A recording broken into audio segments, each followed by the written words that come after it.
We're good. Hi, everyone. Welcome to BB Breakdown 902, where every week we break down Big Brother. My partner, Lindsay, is currently uploading our link to Twitter. We're about to, excuse me, Bless you. about to sneeze. So Lindsay's uploading to Twitter our link. I'm just gonna let everyone know that tunes in after the fact. Thank you for tuning in after the fact or tuning in at all. We appreciate the crazy amount of support we got last week. We're going to drink to that at the end of the episode and mention it again there for all the people that tune in live every week to us. It was insane. We were overwhelmed by love. I was doing a happy dance like every hour for like the first 3 days. It was insane. So again, thank you to everyone that watched us last week, and thank you to John and Ramsey, and of course Cassandra, for tweeting our link out there to their thousands upon thousands of fans. We appreciated the love last week. So are we ready to get into it? Yeah. Okay, so we're gonna leave off or take off where we left off last time, which was just post double eviction. So the aftermath of what we didn't see on the live show, and all the, basically it was Polly's dark, well, not dark side, but other side that we weren't really seeing up until this point on live shows. So just some of like his comments that he's been making in the house, specifically toward Natalie, just about her Latin booty and being under like the bed hiding, and talking about how he wants to kiss her and that Zakia and James would never know. And then the aftermath when she brought it to light, just saying he doesn't like Jersey girls and she's as fake as her boobs. All these comments were brought into light this episode. Lindsay, thoughts on this? Because up until this point, we've been kind of highlighting Paulie in a really great light. How did you feel toward him after seeing all this?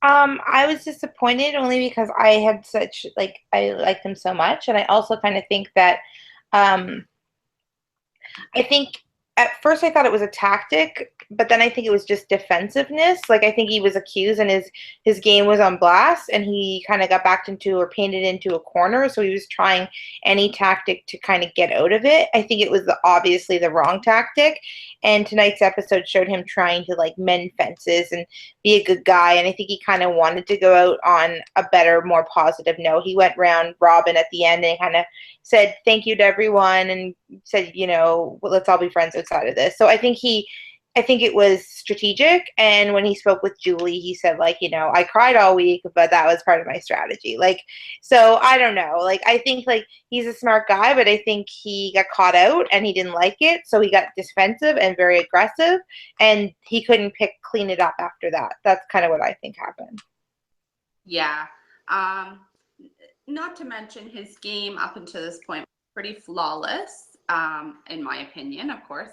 And just Natalie kind of airing his dirty laundry, so one to speak, toward her, and just airing the fact that he's playing such a flawless game and that nobody has him on his radar.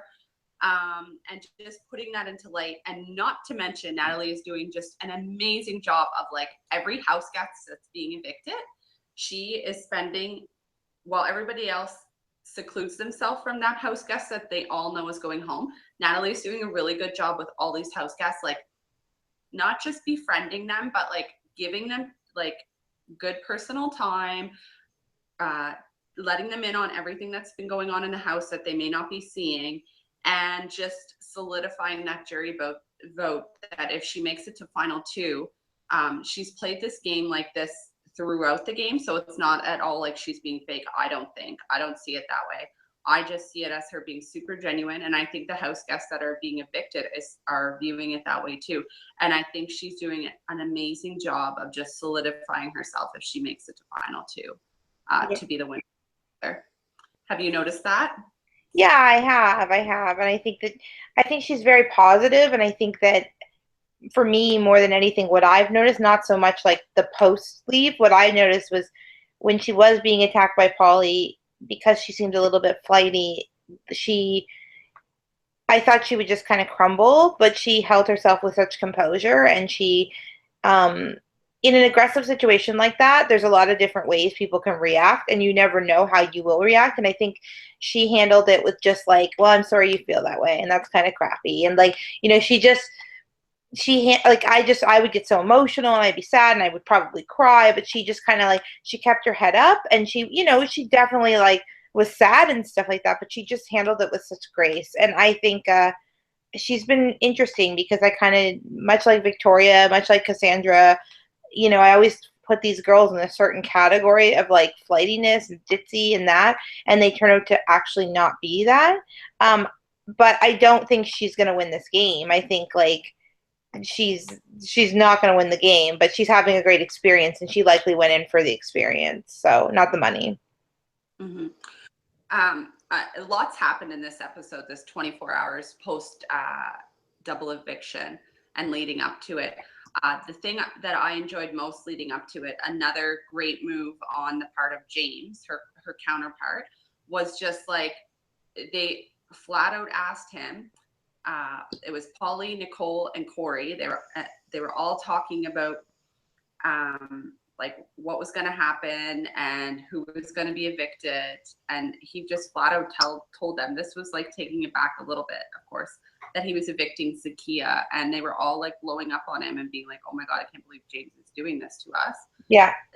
Before Bridget, like the whole Bridget fallout, which we'll touch on, but I don't think it needs to be like take a lot of time to talk about, because really that eviction, I saw that eviction coming. I don't think it was the smartest move in a double eviction, but we'll get to that. And the last thing I wanted to talk about in this episode was the Polly Paul fallout. And what did you think of that? Were you surprised that Paul gave up so easily on Polly, knowing that Polly is a comp beast?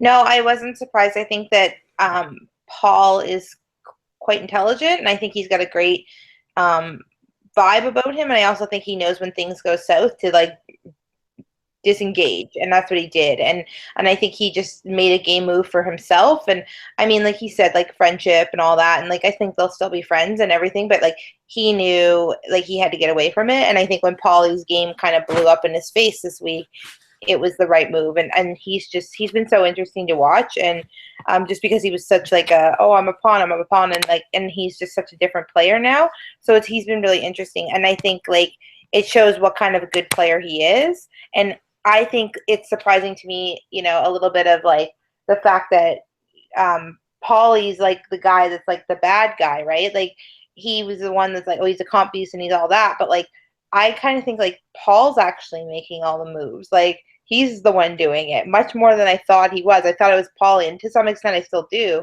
But I think Paul was much more involved, and he's quite intelligent. Yeah. I thought that from the beginning, just from his, and I say this episode after episode, I'm sorry guys, I'm just tooting my own horn because I just really love, I think Paul was, yeah, he was. Oh, I only have Corey left in the game, so that's promising. Do you really? Yep. Oh my god, it's true. I'll tweet you guys a picture later. However, Paul was my first pick, and I saw so much potential in him preseason. And he's just actually like exceeding the expectations that I thought thought of him preseason. Like I didn't think he'd turn out to be this much of an America's favorite player. Like I think for sure he's definitely going to get that. If he doesn't make it to Final Four, he'll get America's favorite player. But I just feel like I thought he might play like an evil Dick game almost, but yeah. Like he's just, I don't know, he's playing this own like unique game where he's developing a character that's going to be remembered, not as, comparing to this person or comparing to that person. Like there's so much like that person, or they're almost like that person. I just think Paul is his own person. He's an individual in the game. And I'm really enjoying him personally. But anyhow, if you guys don't feel the same way about Paul, tweet at us at BBbreakdown 902 and tell us what you think. Okay, so moving on. So Corey, let's just briefly touch on that. Corey has an HOH, and and Corey wins a veto, right? All in this episode. And he puts Bridget up, and he puts Meech up, and they evict Bridget. Thoughts on this eviction? Do we want to talk about it that much? Meech cried a lot, or Michelle, as I like to call her, which is her name. I thought like her calling out Nicole was a tactic of her being like, I'm going out that door, so I'm going to blow this bitch's game up. And it kind of backfired a little bit, but Polly's was so toxic this week that it kind of worked out in her favor. She's interesting. I find her funny. But yeah, she cried a lot, and like I loved Paul just being like, "Get your shit together, like stop it." Like I don't know, she's not the most emotional player apparently, but yeah, she was a bit crazy this week. Well, it's because she thought for sure she was going, right? Because they pulled a blindside, and she knew that they pulled a blindside on Polly by keeping her, because it had nothing to do with wanting to keep her over Zakiya. It was all to do with pulling a blindside on Polly and stripping his power. She thought she was next on the chopping block, right, for the host, and then turns out she says everything she was feeling all week, and lo and behold, she stays in the house. Now, if I stayed in the house when I let all my real feelings, I'd be fucking shitting a brick and crying every day too. Like at the aftermath, because you don't know who's going to win the next HOH. So like, I totally get where she was coming from in that moment. And like, I probably would be a blubbering mess too. And I don't know, it makes her kind of endearing, as annoying as it is. It makes her like a person, not just a player. So. But I thought she was crying because she blew up Nicole's game / she called her out for really nothing, and then she was left with the mess to clean up. Like that's what it seemed more of a scared situation than you're right, like maybe yeah, but I don't think like Nicole did anything, and Nicole was mad and ugh. Yeah. It was sad to see Bridget go. I think they had to get her out because Polly knew she was coming for her, and it didn't end up for him anyway. So, bye. Yeah, it's true. So then moving on, Victor wins the next HOH, and the best part of this episode for me is him and Paul in the pantry jumping from side to side, trying to decide which side they're going to go on, being Polly, Corey, and Nicole, or James, Nick, and Michelle, or Nick, Natalie, sorry. And so anyways, I just found that comical. He ends up making the big move and solidifying him and Paul as like ride or die to the end, and puts Polly and Corey on the block. And that leads us to the veto competition, where it was one of those chance veto competitions again, and he ends up the veto, and kudos to him, he gets out his target. Polly gets evicted. Now, through this was a Zingbot episode. I guess we can't grace over that. But could you understand what Zingbot was saying this episode? Because normally I can. In this episode, I was just having to go back and be like, what did he just say? Like, he's zinging his words too much together. Could you understand everything Zingbot said this episode? I didn't see it, so I can't. Oh, God, he was zinging his words so much together that I had to go back for like a few things, like the comment he made towards Victor, for example. He called him a douche, but like I think that's what he called him. I don't know. Like I couldn't, like he was just way too robotish or something this episode. And Zingbot, feel free to zing me if you listen to us at all. However, some of the words you were saying, Zingbot, I just couldn't get it. I couldn't understand it. My favorite zing, going over them all, was the Nicole zings, and the aftermath on feeds was Nicole and Corey fighting. So the Nicole and Corey zing. So the one to Corey was Nicole had one man sweep her off her feet, and that's not you, it was Hayden. And then the one for Nicole was in BB16, you ruined your game for a showmance. You couldn't win competitions, and you have no chance of getting to like the finale. And then Zingbot was like, oh wait, that's this season, not BB16. So those two, I think, were like the most true ringing zings out of all of them, in my opinion. And the aftermath was a huge fight from Corey and Nicole because Corey was like, well, we're not even official, blah, blah, blah, kind of thing in the house. So thoughts on that, Linz, even though you didn't see this episode? Yeah, I don't know. I'm a little bit disappointed in Nicole because I think although she's pretty good at being like a guy's girl kind of thing, and I think like she's kind of meshed right in with them, and she's surprisingly not on anybody's radar. But I think, yeah, I don't know. Like she's the only vet back. Is oh no, James is in there still, but I don't know. Like I just she hasn't really played for me. She's kind of boring. So I'm kind of glad she got called out because I think it sucks. Like as a woman who's like a strong feminist, I'm just like, why do you always get in there and just like lean on these guys and make out with them? And like, who's to say I wouldn't do the same thing? I'm sure it's pretty boring in there at times, but and he's hot, so I get it. But at the same time, it's like, don't you want to play a different game this time around? Like, yeah, I don't No. understand it. Okay, so the Corey vs versus Hayden for me. Corey, he just, muscular men have never turned my crank. And secondly, he's got the most oogliest eyes. No offense, Corey, but one thing for me is, and I hate to be like this judgmental, but I'm going to be because this is a podcast where we break down people and break down Big Brother. So I'm going to break you down, Corey. I'm a person that makes a lot of eye contact when I talk to someone, and I just wouldn't be able to take him seriously. I just think he seems dumb. He seems a little bit like, what's happening? Huh? Like, he's not for me. No. So Hayden looked young, but he was just so much more attractive. I don't understand. But he was fun too. Like this guy just seems like toast. I don't know. I don't understand how she goes from Hayden to him. Don't get it. I was surprised she went for Hayden. So yeah, I was kind of surprised too. I thought she would have gone for Cody, but I don't think Cody was really into any showmancing, so I think that's the way it went down. But well, anyways, moving on. Who are we to say we're not in the house with them and we don't know these people? So okay, so we're done the veto episode. So that brings us to this episode, which I wasn't able to watch, but Lindsay was.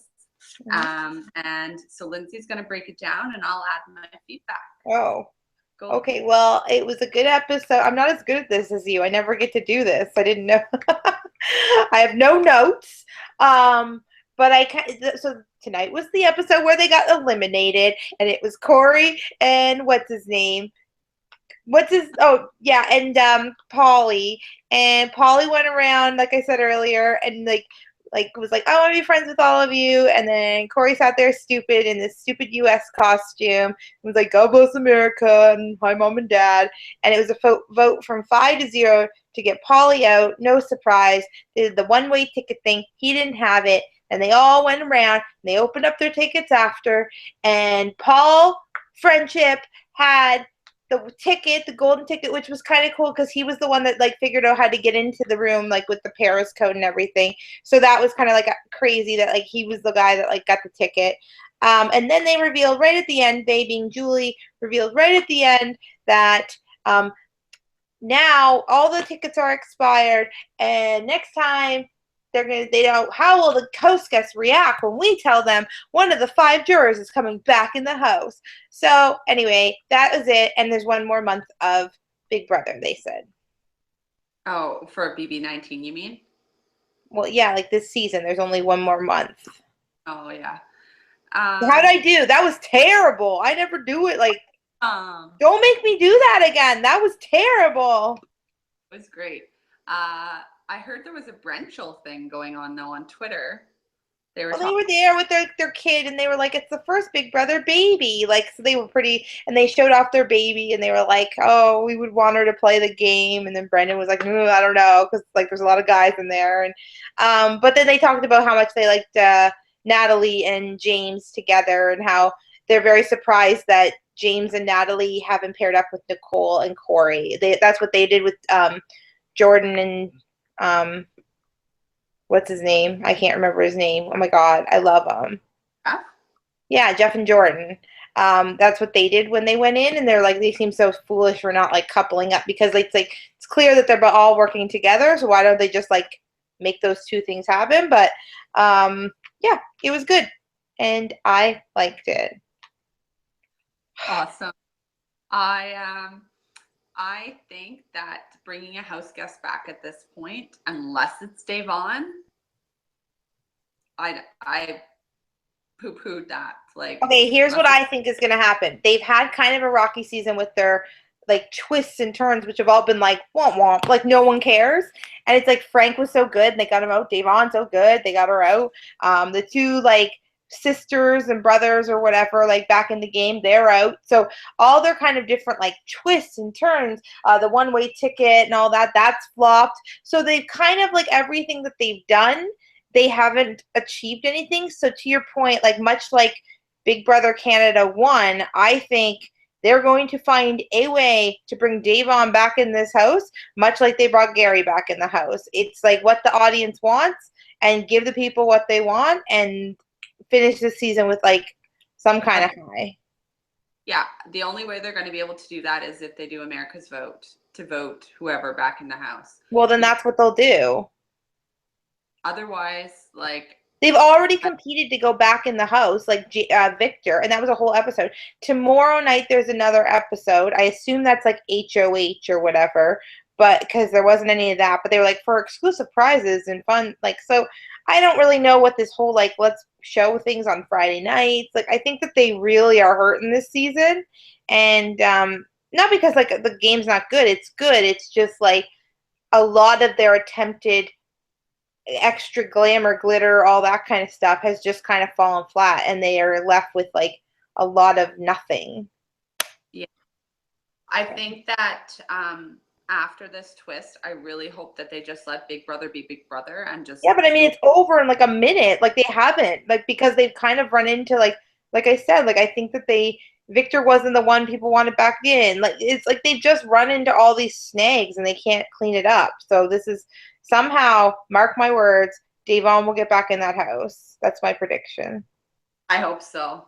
Even though she's on your team and that gives you an extra player. And yes, to whoever's listening to us, we will post a picture later of our team breakdown and the points that have been allotted on Twitter on our BB Breakdown 902 Twitter Good plug.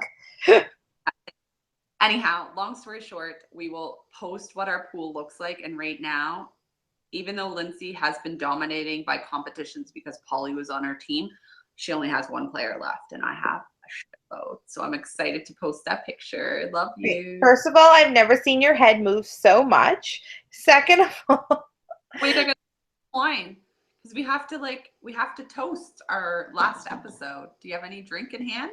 Well, of course I don't have a drink. It's 10:30. I'm going to bed in a minute. Well, get something. Get water or something. I'm good. I'll just pretend. But that's not a pretend. We got 3. It's all the way over here. I'm set up here with the cords and everything. Anyways, all cheers for the both of us.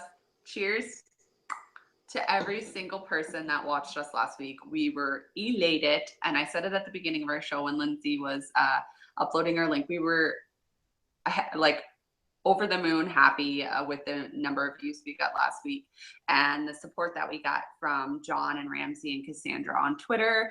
We were fangirling for 3 days straight and beyond because we were getting like massive amount of views per hour. I was checking in every hour because I'm crazy. Well, I think that they were retweeting and sharing just to add context. Like, yes, it was cool that they shared our video, but they shared our video because we had a lot to say about like the experience that they had and like how the event company that they were working with wasn't supporting them. And so I still believe that they were not supporting them. And I think that the comments that we made, had anybody hasn't seen it, like should go back and watch it, because I think that's what all 3 of them were saying, is that we being true fans understand like what it is they're selling to us as like people on show. And I think they just had a shitty experience, and we were fans speaking on their behalf, and they've just been kind of like being the ones driving the bus saying, here's what's been happening. And I think seeing other fans and seeing physical people say like, hey, we hear you and we know that wouldn't happen was really important to them. So we really support them, but also like thanks to them for supporting us and what we do each week. So it was awesome. It was a great feeling. We got lots of feedback for that video from the Moss Man Company as well. I don't know if he's tuning in tonight, but if anybody wants to check that out, check out our video. You can find the link on our Twitter page. I will plug again because I'm shameless. BBbreakdown 902. You can find our plug there, and you can see once you go to our video, you'll see all the comments. Well, all the comments. One comment that was made from Moss Man event. no, there was somebody who said that I called Cassandra Netta, and I was like, oh my God, I am so sorry. Like I was like, calm down. There's a lot of people in that house. Somebody was like, oh, Netta wasn't even part of the tour, blah, blah, blah. Yeah, Netta wasn't part of the tour, but for me, and I love you, John, if you're listening tonight, which I know you are, but if you are, or you tune in later, I love you, but like I love Netta. So like for me, you will always be John and Netta, but Netta first for me. So like when I think of John, automatically I think of Netta, and that's what we were saying. We weren't saying Netta was involved in the tour, although she did go with them to one. If we want to be like exact, that one person that like commented that, she actually did go with them to the one radio event that was in Vancouver. So if you weren't following their Twitter page and weren't aware of that, she was kind of involved for one day. So anyway, moving on. We love you. Thanks for tuning in. We'll be back again next week. We'll be tweeting out the day we're back. And that's all I have to say. Thanks again. Bye. Bye.